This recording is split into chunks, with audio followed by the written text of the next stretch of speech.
200 বছর রাত জেগে তাহাজ্জুদ পড়া আর দিনভর নফল রোজা রাখা, টানা 200 বছর পর্যন্ত করা, এটার সব আপনি পাবেন প্রতি সপ্তাহে। জুমার দিন এবং জুমার রাত, জুমার রাত হলো বৃহস্পতিবার দিবাগত রাত, অর্থাৎ বৃহস্পতিবার সূর্য অস্ত হয়ে গেছে, জুমার দিন শুরু। তো এই জুমার রাত এবং জুমার দিন, এই উভয়টাতে তোমরা আমার প্রতি বেশি বেশি করে দুরূদ প্রেরণ করো, আমার জন্য আল্লাহর কাছে দোয়া পেশ করো। ফাইন্না সালাতাকুম মারুদাতুন আলাই, কারণ তোমরা যে দুরূদ পাঠ করো আমার জন্য, এটা আল্লাহর ফেরেশতারা আমার কাছে নিয়ে পেশ করে যে হে আল্লাহর রাসূল, পৃথিবীর অমুক দেশ অমুক প্রান্ত থেকে অমুকের ছেলে অমুক আপনার জন্য দুরূদ পেশ করেছে। এটা তোমাদের এই রিপোর্টটা আল্লাহর ফেরেশতা আমার কাছে বলে, উপস্থিত করে। এই জন্য তোমরা জুমার দিনে আসলে বেশি বেশি করে দুরূদ পাঠ করবা। দুরূদ হলো নবী সাল্লাল্লাহু আলাইহি ওয়াসাল্লামের জন্য দোয়া। ওনার জন্য আমাদের দোয়া করলে আমাদের লাভ। আল্লাহ তাআলা তো তার রাসূলের প্রতি রহমত এমনি নাজিল করবেন, আমরা দোয়া করলেও করবেন, না করলেও। কিন্তু আমরা যদি দোয়া করি তাহলে সেক্ষেত্রে ওনার লাভ হোক না হোক আমাদের লাভ নিশ্চিত, নিজেদের লাভ নিশ্চিত।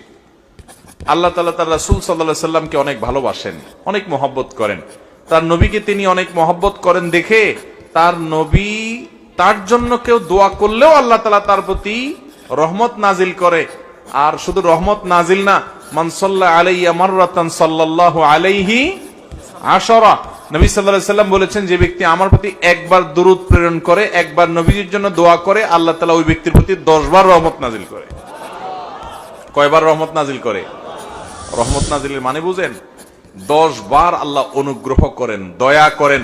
আপনার জীবনে এমন একটা মুসিবতে, এমন একটা জায়গা যেখানে আল্লাহর দয়া ছাড়া আপনার উপায় নাই, এরকম 10 বার আপনার জীবনে রহমত আল্লাহ তাআলা নাজিল করবেন, অবতীর্ণ করবেন, আপনার জন্য রহমত অনুগ্রহ আল্লাহ তাআলা করবেন যদি আপনি একবার দুরূদ পাঠ করেন। তাহলে প্রতি সপ্তাহে জুমার দিনে, জুমার রাতে যদি আপনি 100, 200, 300 বার, 1000 বার দুরূদ আপনি প্রেরণ করতে পারেন, তাহলে এই 10 বার আপনার গুণ করে আপনি হিসাব করেন যে কতবার আল্লাহ তাআলার রহমতের হকদার, ভাগীদার, পাওনাদার আপনি হয়ে যাবেন ইনশাআল্লাহ।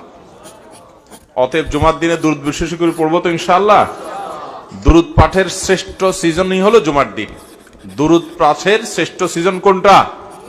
জুমার দিন, জুমার রাত। এটা হলো দুরূদ পাঠের সবচেয়ে উত্তম মৌসুম এবং শ্রেষ্ঠ সিজন। চেষ্টা করবো তো আমল করার ইনশাআল্লাহ। এখন থেকে বৃহস্পতিবার সন্ধ্যা হলে শুক্রবার সন্ধ্যা পর্যন্ত দুরূদ সারা সপ্তাহ প্রতিদিনই কম বেশি পড়বেন। কিন্তু এই জুমার দিন যখন আসবে তখন দুরূদের পরিমাণ অনেক বেড়ে যাবে ইনশাআল্লাহ। সবাই চেষ্টা করবো তো, আমল করবেন তো ইনশাআল্লাহ।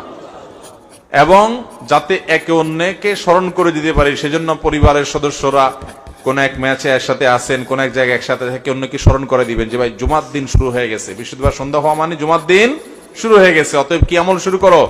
দুরূদের আমল। দুরূদ পড়তে কি পয়সা খরচ হয় ভাই? অনেক বেশি কষ্ট হয়। দুরূদের মধ্যে সবচেয়ে শ্রেষ্ঠ দুরূদ হলো দুরূদ ইব্রাহিম। আল্লাহুম্মা সাল্লি আলা মুহাম্মাদ ওয়া আলা আলি মুহাম্মাদ কামা সাল্লাইতা আলা ইব্রাহিম ওয়া আলা আলি ইব্রাহিম ইন্নাকা হামিদুম মাজিদ। আল্লাহুম্মা বারিক আলা মুহাম্মাদ ওয়া আলা আলি মুহাম্মাদ কামা বারাকতা আলা ইব্রাহিম ওয়া আলা আলি ইব্রাহিম ইন্নাকা হামিদুম মাজিদ। পড়া যাবে না ইনশাআল্লাহ।